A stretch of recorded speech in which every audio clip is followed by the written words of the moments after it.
बिस्मिल्लाहिर्रहमानिर्रहीम। अस्सलाम वालेकुम। ए अल्लाह मैं गुनाह और कर्ज से तेरी पनाह मांगता हूँ।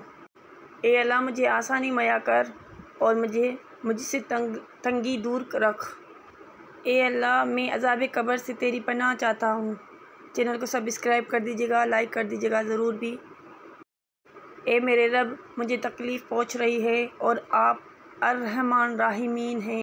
ए अल्लाह मुझे हिदायत दे और दरस्तगी पर कायम रख। चैनल को सब्सक्राइब कर दीजिएगा, लाइक कर दीजिएगा, बेल आइकन को ज़रूर भी टच कर दीजिएगा।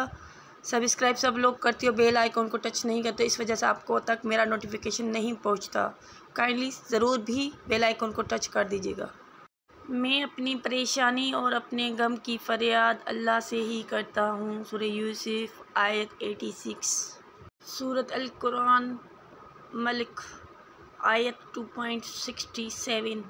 जिसने मौत और ज़िंदगी को इसलिए पैदा फरमाया कि वो तुम्हें आज़माए कि तुम में से कौन अमल के लिहाज से बेहतर है, और वो गालिब है, बड़ा बख्शने वाला।